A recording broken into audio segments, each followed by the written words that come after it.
So this episode opens up with us seeing Pig God taking on Gums. That's another one of the top monsters of the Monster Association. Gums is like essentially just the monster version of Pig God, so they're kind of canceling each other out. Then we're coming to Super Ally Darkshine taking on Bug God. Bug God was that guy that we saw fighting Gyoro earlier in this season when he teamed up with Royal Ripper. But this is the first time I guess we're really seeing Super Ally Darkshine like actually fight, because before this we only really seen him take down fodder, I guess. And yeah, he just one-shots Bug God. So that's just showing you how strong Super Ally Darkshine is. So just compare that to Gyoro, who was pretty strong earlier in the series, struggling severely against Bug God. I mean, granted, it was 2-on-1 and he was trying to save Terrio at the same time, but still, I mean, there's a stark contrast here. Also, Super Ally Darkshine says that there's like 3 heroes in the Hero Association you should never anger: King, Tatsumaki, and himself.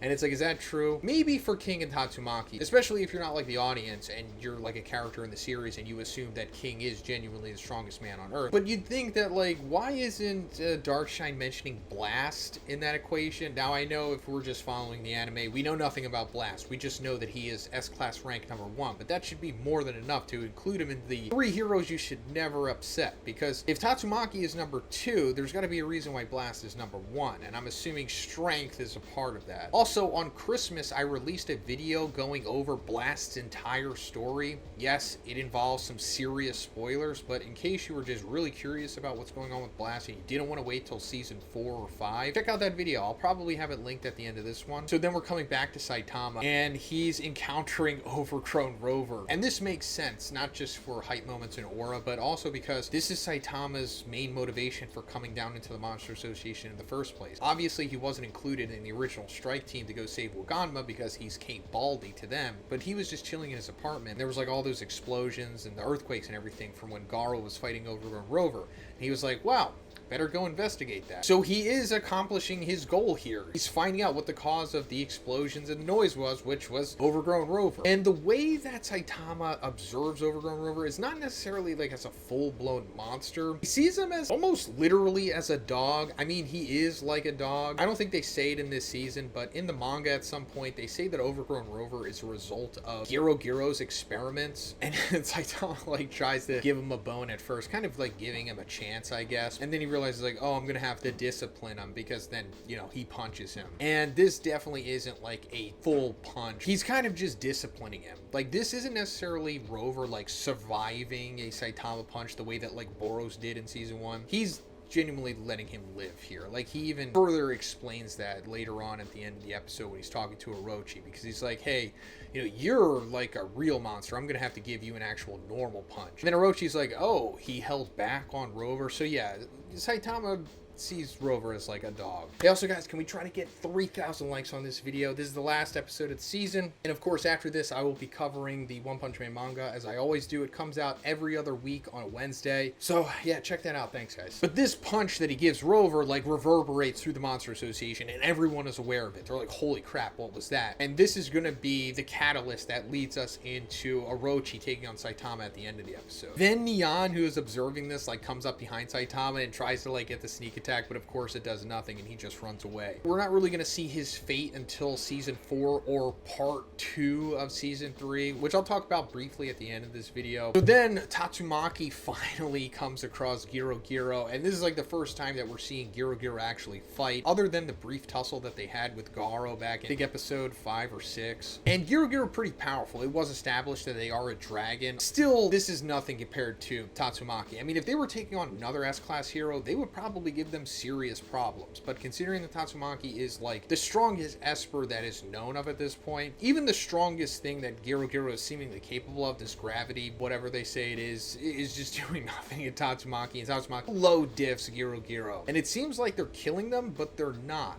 They're still just kind of alive as like that stump. But as for what's happening with Gyoro here, well, we're gonna have to wait for season 3 part 2. But first, let's talk about our favorite artisan Japanese snack box, and that's Sakurako. Because this month's box is Japan's New Year's traditions, and it's filled with flavors that celebrate them. It also comes with a booklet that explains every snack in the box, as well as Japan and its culture. This month's box also comes with the Sakurako Wagashi calendars. First, I tried the Shizuka Genmaicha tea, which pairs with everything in the box. It has a really nice toasted and nutty aroma with a smooth green tea finish. Then I tried the Shiruko. This is a sweet red bean soup. It has like this complex, rich flavor to it that's slightly sweet and has these nice tender pieces of mochi in it. Then I tried the custard taiyaki. I've been getting these Sakurako boxes for over 4 years now, and this is easily one of the best, if not the best snack I have ever had from these boxes. It's probably worth just getting this box for these alone. So guys, you can get your very own Sakurako box by checking the link in the description, and make sure you use code Zhoniin for $5 off your first box. Thanks guys. So now we're coming to the big final battle of the season. Saitama versus Orochi. We all knew it was coming to this. And Orochi also realized and said like, oh, this is the ghost of Z City. Because that was like a thing that was brought up in season 1. Saitama was just so powerful in doing such unbelievable things that the people of the One Punch Man world, or more so I guess the Monster Association, equated to whatever that could have been as like the ghost of Z City, maybe even like a monster. And he also realizes like, oh, he must be the one that killed Goketsu and Elder Centipede. So he's excited to face Saitama for the challenge, but also because he says that he's going to use him as the sacrifice to resurrect himself, because he's prophesized as like a god who's supposed to be resurrected. And unfortunately, that's as far as this goes. In the manga, this is expanded upon so much more because it's a part of like the bigger, greater lore of One Punch Man and what leads into the end game of the series, which we're not close to yet. They could only do so much with the time that they had in this sequence, I guess, so they crammed in as much as they could. But if you truly are a casual and you're just watching the anime, you're probably going to be confused or left just wanting so much more. But I'll get more into that once we come to the mural at the end of the episode. So we get into the actual fight here, and Orochi is ridiculously powerful. Like we talked about before, he is probably on that same tier of power as Boros was from season 1. You know, above dragon, way stronger than a dragon, but not necessarily a disaster level god. And we also saw him take on Gyoro earlier in the season, where he was just playing around with Gyoro, to be honest. We actually see Gyoro for a little bit at the very end of this episode. He's still chained up, which is, I guess, leading into season 3 part 2. But the fight that we're actually seeing here between Saitama and Orochi is like the original version of the fight in the manga, which was later retconned and changed, as well as like Orochi's design. Like this like transformed version of him, that was retconned as well, and he was changed more into like a Lovecraftian type of monster. To be honest, I preferred this original version. I thought this form and fight was better than what happens in the official canon manga version now. But we're kind of getting the best of both worlds here, at least lore-wise. I mean, obviously the animation is lacking as usual. It's part of the course for the season. We've talked about this for 3 months now. I appreciate that they went back to the original fight and then added in the whole sacrificial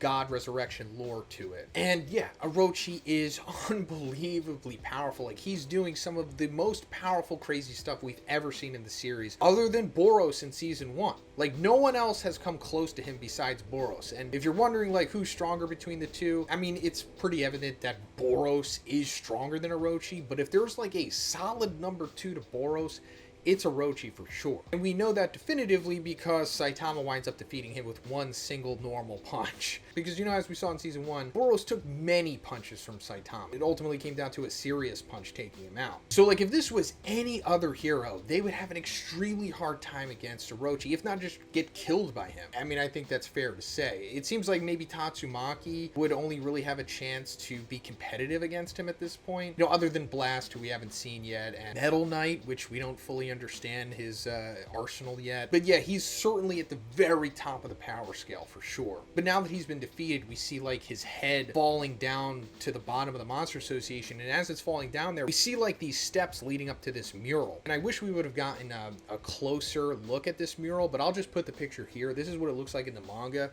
So we just see these like hieroglyphics, kind of implying that this is very old, of course, of all of these people giving like these offerings to a monster that looks like Orochi. And hilarious hilariously, this is what the manga's, new canon version of Orochi looks like. They didn't even change it in the anime. They just copy and pasted it from the manga. But it implies that, like, oh, they're all giving these sacrifices to resurrect this old ancient god in the form of Orochi. But once the mural is fully revealed, we see, like, this bigger humanoid type being standing above him, and this is God, the character that we were introduced to in the previous episode that Homeless Emperor said gave him his powers. Like I talked about in the previous breakdown, this guy is the final boss of the series. Like, this is what everything is headed toward. He's essentially like the equivalent of Satan. He's like a cosmic Satan. I can't really get too much more into it because then it would be serious spoilers, but I'll make another video dedicated to God, maybe in the next 2 weeks. I'm traveling for the holidays at this point, and it's really hard for me to make like better videos than this with the current setup that I have. I mean, as you can see. But the long and the short of it is that this mural is not depicting these offerings going to Orochi. It's depicting that these offerings, along with Orochi, are being given to this altar to resurrect God. So if you place a monster as strong as Orochi, then it will, I don't know, generate enough power or something to bring God back, or to bring him into our world. Because as we saw before, like, when he's talking to Homeless Emperor, it's kind of just like an ethereal version of him. It's not like his full tangible form. That's more or less what one of the big major storylines of the series is going to be going further. Us seeing the various ways that God has implemented plans to bring himself back.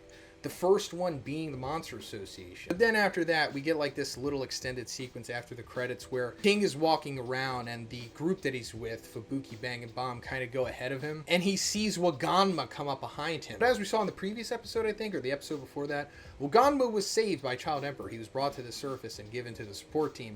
So obviously this isn't him. It's like a monster impersonating him. It's like a monster that has like mimic powers or whatever. And King is like, you might want to find another hero. You're just going to be disappointed with me. But, his King engine, his heart beating, is like scaring the crap out of the monster. And it just winds up malfunctioning and dies from being so scared, which is hilarious. This is in itself a pretty crazy feat from King because he's literally killing the monster via fear. But yeah, also, like I said, season 3, as far as I know, has been confirmed to be having a part 2 to it, which allegedly is coming out in 2027. So I'll make another follow-up video to this probably sometime next week once I get way more information on it. So yeah, if you liked the video, guys, please give it a like and please subscribe if you haven't already. Have a great day, guys. I'll see you in the next one.